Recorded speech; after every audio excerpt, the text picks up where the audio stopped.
So I released a parkour map in Galaxite 4 months ago and unexpectedly got chosen by staff members this month. And there are 5 more others that I'm looking forward to trying out. In the meantime, I thought of rating each of the maps to see which were recommended or the best out of 6. Let me tell you how my rating works. Instead of saying points out of 10, I split them into 3 points. The title refers to matching each word according to the map. Creativity is for how creative the whole map looks, including the background weather, their block choices, parkour length, and overall. And finally, parkour is for recommendations. The higher the score, the more fun and enjoyable it is for everyone. This includes their checkpoint strictness, difficulty, and so much more that I can't describe. Lag-free means that weak platforms are capable of playing without any frame lag. I have to say that this video is about my opinion on each map, including mine. So let's start from the lowest point fold to the highest point fold. I think a lot of you have heard of Backrooms.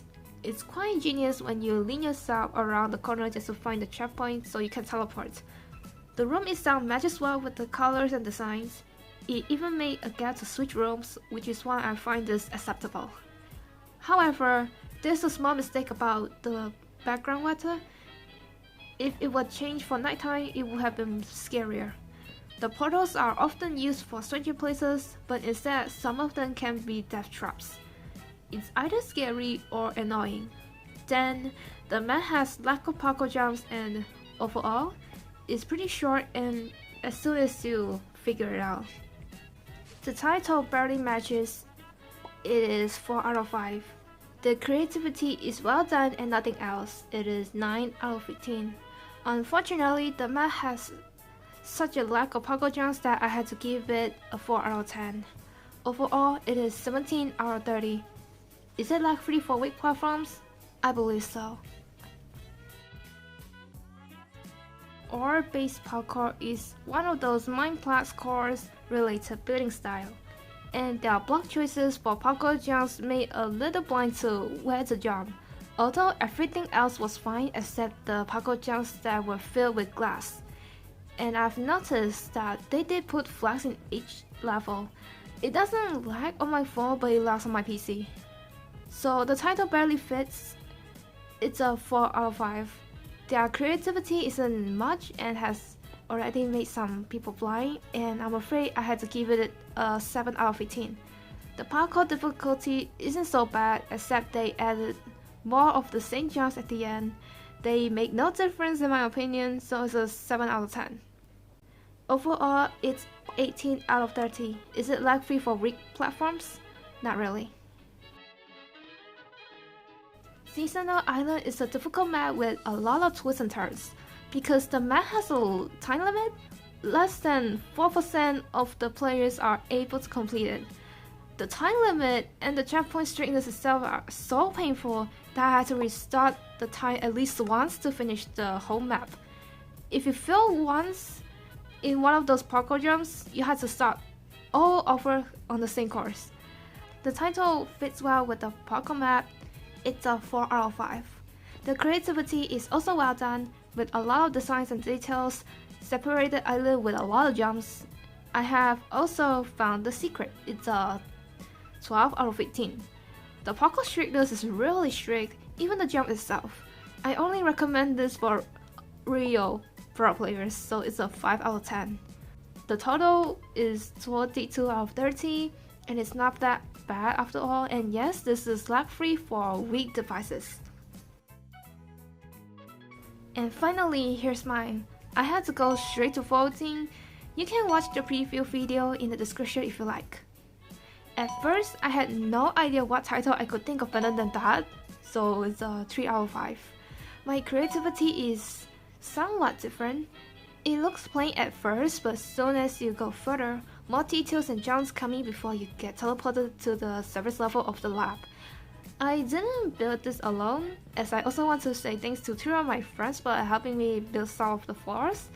It took us about 1 week or more than 20 in-game hours of building and testing. I did add some of the shortcuts, but some of the shortcuts are not intended, but I guess if they want to speedrun, then I'll let them be. In my opinion, it's not the best. 12 out of 15.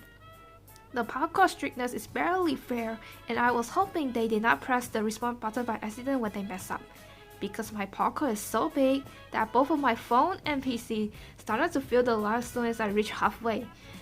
The average finish time could be around 12 to 17 minutes. If I don't get a frame lag, then it's honestly fair with random difficulty. 7 out of 10. Overall, it is also 22 out of 30. Sadly though, this is not recommended for weak platforms and beginner players. Valet Parkour is a well-made map. It's a parkour map in a box. The parkour jumps have multiple pathways to finish the line and have a little bit of puzzles. The title actually fits well. I had to give it a 5 out of 5. The creativity inside the box is great and well blended for small transparent. The box itself has multiple block choices to match the color and texture, and it's one of the building tips to improve. 12 out of 15 because it's not really 3D looking, unfortunately. The parkour straightness is medium low as it only has a few checkpoints, but most of the parkour jumps can be easily be done. And the mountain jumps is the only hard jump to attempt. It's an 8 out of 10. Overall, it's 25 out of 30. It is lag free and I would recommend people to try this one. Last but not least, Star Wars. I do know a little bit of Star Wars and the theme barely fits the entire map. We can agree that it's a 5 out of 5 with the title. The creativity of the map is amazing, the parkour can be a little scary, the parkour is pretty well hidden behind the wings as well. The inside of the ship has details and a little bit of puzzles, and I do like small puzzles to explore. It's 13 out of 15. Lastly, the parkour is fun, not too difficult, not too easy, and not too strict with the checkpoints. It's an 8 out of 10. The total is 26 out of 30. The map is lag free and I recommend that you try this map as well. That's all of the lists to vote for now. What do you think? I hope you have a great time playing these maps. Thank you for watching.